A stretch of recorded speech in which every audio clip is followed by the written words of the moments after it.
Assalamualaikum warahmatullahi wabarakatuh. Selamat pagi dan salam sejahtera untuk kita semua. Bagaimana kabarnya hari ini? Semoga senantiasa dalam keadaan sehat. Dari Studio Dinas Pendidikan Provinsi Sulawesi Selatan, dalam program Smart School, Generasi Smart berkarakter cerdas.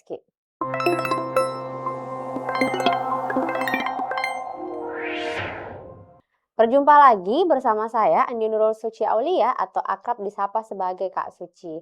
Jadi pada hari ini kita akan menyimak materi sekaligus soal-soal persiapan tes kemampuan akademik atau TKA khususnya dalam mata pelajaran Bahasa Indonesia dengan pokok pembahasan makna kata. Untuk mengefektifkan waktu, mari kita simak bentuk soal nomor 1. Baik, dalam soal nomor 1, perhatikan kalimat berikut. Sejak memenangkan lomba pidato tingkat nasional, nama Dimas semakin melambung di sekolahnya. Yang ditanyakan, makna kata melambung pada kalimat tersebut adalah. Yang ditanyakan makna kata melambung. Untuk soal nomor 1 ini berkaitan dengan soal makna kata.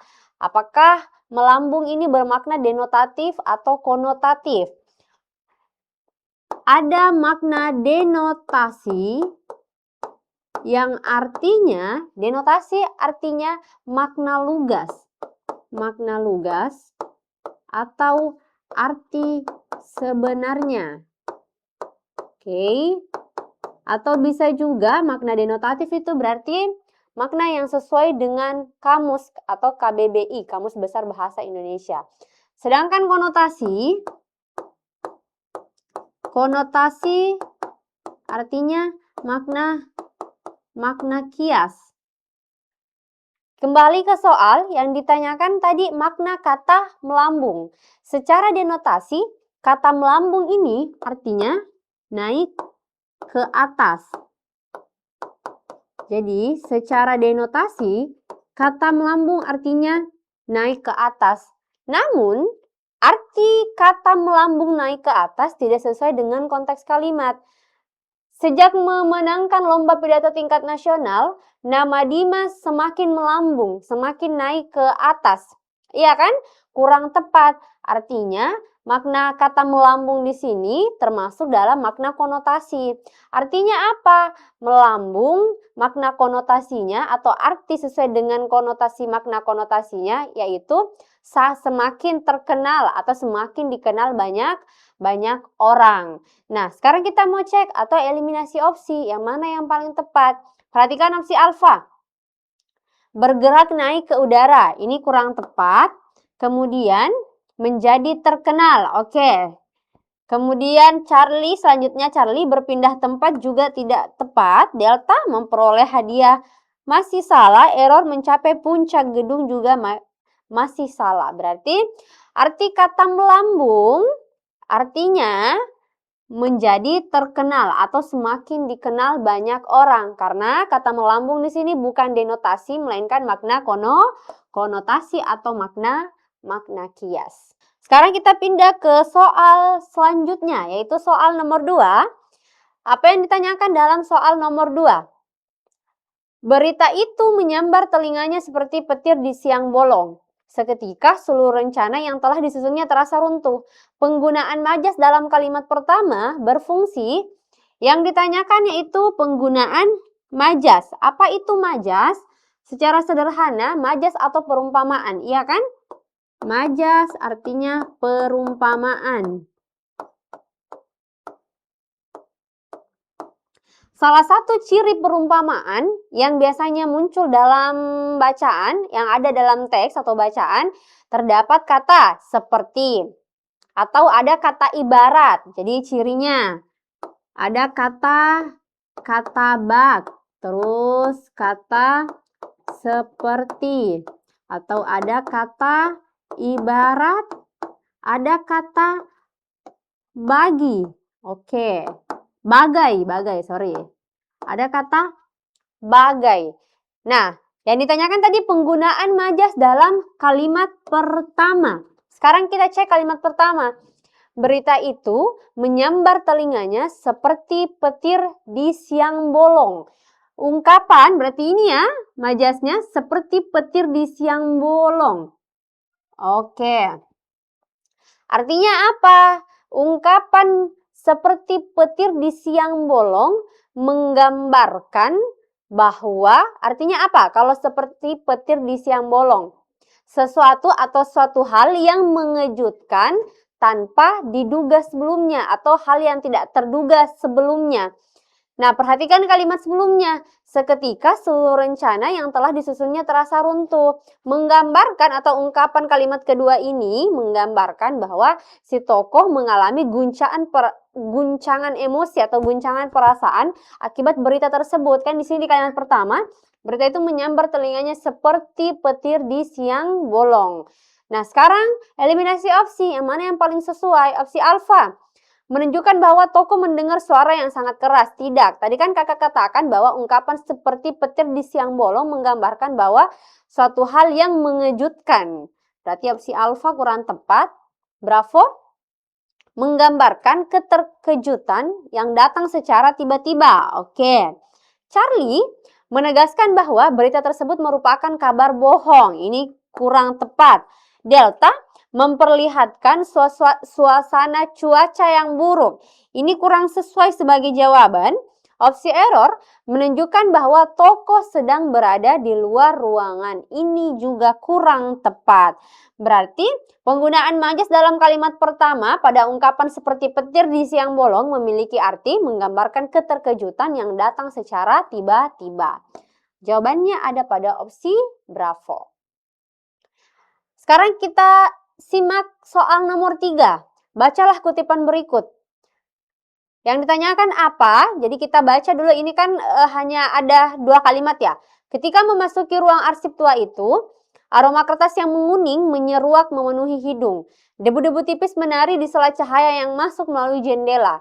Yang ditanyakan, citraan yang paling dominan dalam kutipan tersebut. Oke. Yang ditanyakan citraan yang paling dominan. Apa yang dimaksud atau bagaimana cara menyelesaikan soal seperti ini? Jadi, citraan dominan atau frasa citraan dominan berarti jenis gambaran indera yang paling menonjol atau yang paling banyak digunakan dalam suatu teks atau satu kutipan. Nah, sekarang mari kita identifikasi kalimat-kalimat dalam bacaan tersebut. Kalimat pertama, ketika memasuki ruang arsip tua itu, aroma kertas yang menguning menyeruak memenuhi hidung. Kata kuncinya aroma dan ada kata hidung.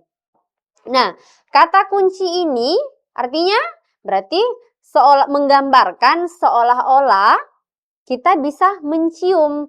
Jadi, citraan dominannya berkaitan dengan indera penciuman. Nah, sekarang kita mau cari eliminasi opsi dulu. Kita cari yang mana yang ada indera penciumannya. Oke, opsi bravo ada. Kemudian opsi delta juga ada kata indera penciuman. Sekarang kita cek kalimat kedua. Debu-debu tipis menari di sela cahaya yang masuk melalui jendela kecil. Kata kuncinya debu-debu, kemudian ada kata cahaya dan ada jendela kecil.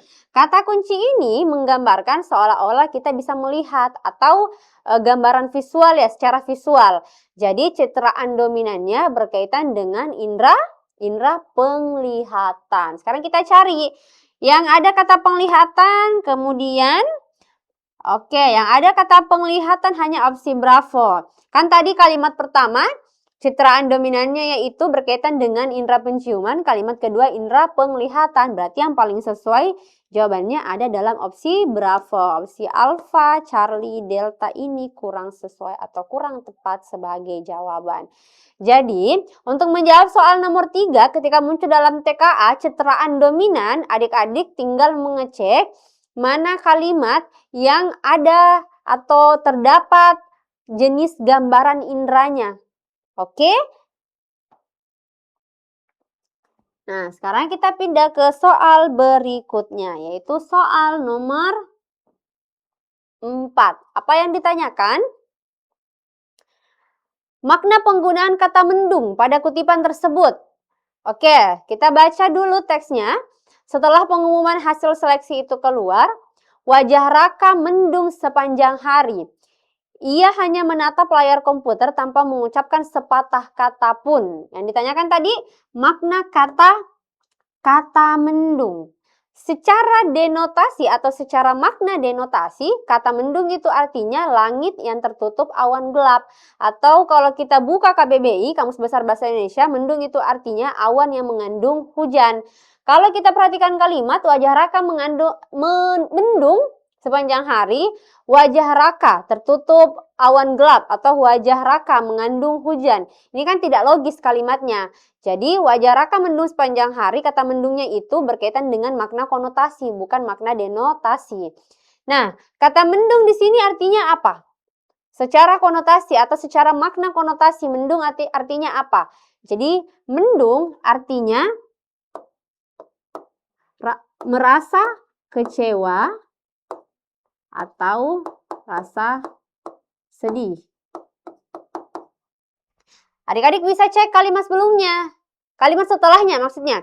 Kan wajah Raka mendung sepanjang hari, ia hanya menatap layar komputer tanpa mengucapkan sepatah kata pun. Berarti sikap Raka di sini atau ekspresi Raka di sini menggambarkan ekspresi kecewa atau rasa sedih ketika menatap layar komputernya. Nah, sekarang kita cek yang paling sesuai dengan opsinya. Opsi alfa. Wajah Raka tampak gelap karena cuaca buruk. Ini kurang tepat karena kata mendung di sini bukan menggambarkan cuaca, oke? Opsi Bravo. Ekspresi Raka menunjukkan kesedihan atau kekecewaan. Ini sesuai. Kemudian opsi Charlie. Raka sedang sakit sehingga wajahnya terlihat pucat. Ini kurang tepat. Opsi Charlie. Delta. Raka tidak memperoleh akses listrik yang memadai. Ini sangat tidak tepat sebagai jawaban. Opsi error. Raka mengalami kelelahan akibat bekerja terlalu lama. Ini juga kurang sesuai atau kurang tepat sebagai jawaban. Nah, jadi kakak simpulkan, ketika dalam soal TKA, muncul soal yang berkaitan dengan makna kata, adik-adik silahkan cek dulu kata apa yang ditanyakan, kata tercetak tebalnya. Apakah makna denotasi atau makna konotasi? Kakak ulang bahwa makna denotasi artinya makna sebenarnya, arti lugas atau arti yang sesuai dengan kamu. Sedangkan makna konotasi artinya makna kias. Makna kias itu yang mana? Misalnya seperti buah bibir, tangan kanan. Itu kan termasuk dalam makna kias. Oke. Berikutnya kita simak bentuk soal nomor 5. Apa yang ditanyakan dalam soal nomor 5? Penggunaan ungkapan kota itu tidak pernah benar-benar tidur. Oke, sekarang kita cek. Kota itu tidak pernah benar-benar tidur. Saat malam tiba, cahaya lampu menjalar di sepanjang jalan seperti aliran sungai yang tak putus. Sementara deru kendaraan terus berdetak mengikuti denyut kehidupan warganya. Jadi yang ditanyakan ini, penggunaan ungkapan kota itu tidak pernah benar-benar tidur. Sederhananya seperti ini. Kota kan memang tidak bisa tidur karena bukan makhluk hidup. Jadi ungkapan kota itu tidak pernah tidur termasuk dalam majas personifikasi. Apa itu majas personifikasi? Majas atau perumpamaan itu kan jenisnya banyak. Ada metafora, kemudian ada hiperbola, ada personifikasi. Jadi personifikasi artinya benda mati seolah-olah dibuat seperti makhluk hidup atau bertindak seperti manusia. Jadi, apa jawaban untuk soal ini? Penggunaan ungkapan kota itu tidak pernah benar-benar tidur bertujuan untuk, jadi maksud kalimat ini, kota itu tidak pernah benar-benar tidur, artinya bahwa kota itu tidak pernah berhenti dari aktivitas. Jadi selama 24 jam kota itu berlangsung tanpa henti, beraktivitas tanpa henti selama 24 jam. Nah, sekarang kita cari yang mana yang paling sesuai dengan opsinya. Opsi alfa menggambarkan bahwa, oke, di sini ada B-nya, menggambarkan bahwa penduduk kota mengalami gangguan tidur setiap malam. Ini kurang tepat. Bagaimana dengan opsi Bravo? Menegaskan bahwa aktivitas kota berlangsung hampir tanpa henti selama 24 jam. Oke. Charlie menunjukkan bahwa kota tersebut memiliki jumlah penduduk yang sangat banyak. Ini kurang sesuai dengan makna ungkapan yang ditanyakan dalam soal. Opsi Delta menyatakan bahwa kehidupan malam di kota lebih ramai daripada kehidupan siang. Error menjelaskan bahwa masyarakat kota memiliki pola hidup yang tidak sehat. Oke. Jadi, makna ungkapan kota itu tidak pernah benar-benar tidur menegaskan bahwa aktivitas kota berlangsung tanpa henti selama 24 jam. Oke, sekarang kita pindah ke soal berikutnya. Soal berikutnya, kita perhatikan soal nomor 6. Kalimat berikut yang mengandung makna denotatif adalah, apakah jawabannya opsi alfa atau Charlie atau error? Nah, sekarang kita cek. Tadi kan kakak sudah sampaikan makna denotasi itu apa, makna konotasi itu apa. Sekarang mari kita eliminasi opsinya. Kita cek dari opsi bawah dulu. Berita itu menghangatkan suasana rapat. Apakah opsi error ini terdapat makna denotasi atau konotasi? Di sini ada kata menghangatkan. Menghangatkan ini termasuk denotasi atau konotasi? Oke, jadi menghangatkan termasuk dalam makna konotasi yang artinya membuat suasana lebih hidup. Jadi ini makna konotasi. Oke, Delta, ayah menjadi tulang punggung keluarganya. Bagaimana dengan kata tulang punggung? Kata tulang punggung. Tulang punggung di sini denotasi atau konotasi? Kalau denotasi, secara denotasi tulang punggung berarti tulang yang bagian belakangnya, yang letaknya di punggung. Kalau secara konotasi artinya apa? Pencari nafkah utama. Jadi denotasi atau konotasi? Oke, jadi tulang punggung itu termasuk dalam makna konotasi yang artinya pencari nafkah. Oke.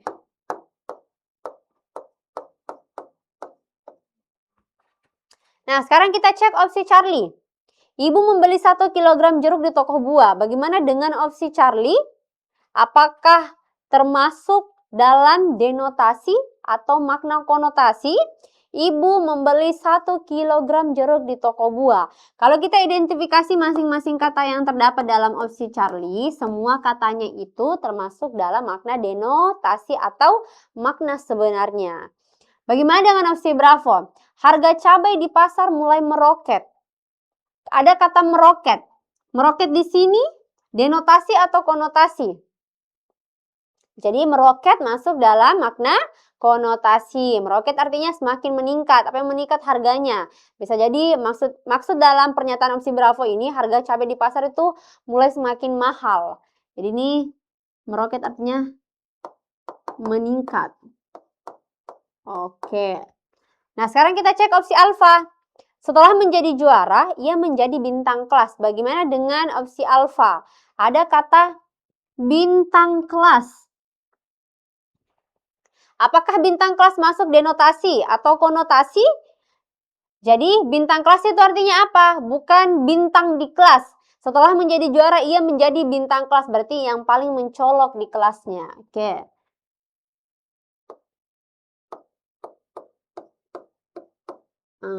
Yang ditanyakan tadi apa?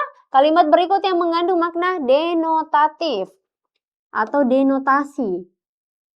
Jawabannya ada pada opsi Charlie. Karena opsi alfa, Bravo, Delta, dan error itu mengandung makna konotasi. Nah, jadi berkaitan dengan makna kata, adik-adik harus mengecek dulu apakah makna tersebut, apakah kata yang ditanyakan itu masuk denotasi atau konotasi. Seperti kata tulang punggung ini.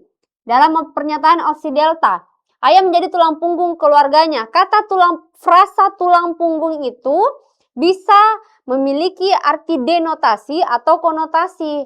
Lah, bagaimana Kak? Jadi tergantung konteks kalimatnya. Ketika bentuk kalimatnya seperti ini, ayah menjadi tulang punggung keluarganya, berarti tulang punggung ini berkaitan dengan makna konotasi yang artinya pencari nafkah. Nah, kalau misalnya kakak ubah kalimatnya, misalnya tulang punggung ayah mulai sakit atau tulang punggung ayah sedang sakit. Jadi tulang punggung, frasa tulang punggung di situ memiliki makna denotasi yang artinya tulang bagian belakang, yaitu tulang yang letaknya di belakang. Jadi Adik-adik, pertama, cek dulu kata yang ditanyakan, apakah masuk denotasi atau konotasi, kemudian sesuaikan dengan konteks kalimatnya. Berarti soal nomor 6 jawabannya ada dalam opsi Charlie. Sekarang kita cek soal selanjutnya. Soal selanjutnya, oke. Apa yang ditanyakan? Jadi ada sebuah kutipan, simpulan. Simpulan yang tepat mengenai penggunaan frasa tangan kanan pada kutipan tersebut adalah, jadi yang dicetak tebal, frasa tangan kanan. Kita cek dulu kutipan yang ada. Jadi dalam rapat organisasi, Alia dikenal sebagai tangan kanan ketua karena selalu membantu menyelesaikan berbagai persoalan dan dipercaya mengoordinasikan kegiatan penting. Kata atau frasa tangan kanan pada kutipan tersebut artinya apa? Tangan kanan itu kan bisa bermakna dua, bisa denotasi, bisa konotasi. Kalau bermakna denotasi berarti menunjukkan anggota tubuh atau tangan sebelah kanan. Ketika konotasi tangan kanan itu artinya seseorang yang sangat dipercaya. Jadi sekarang kita eliminasi opsi. Kita cek opsi alfa. Frasa tersebut bermakna denotatif karena menunjukkan anggota tubuh manusia. Kalau kita kembali ke kalimat, frasa tangan kanan dalam kalimat tersebut tidak menunjukkan anggota tubuh, berarti bukan opsi alfa. Bravo. Frasa tersebut bermakna konotatif karena merujuk pada seseorang yang menjadi kepercayaan pemimpin. Oke.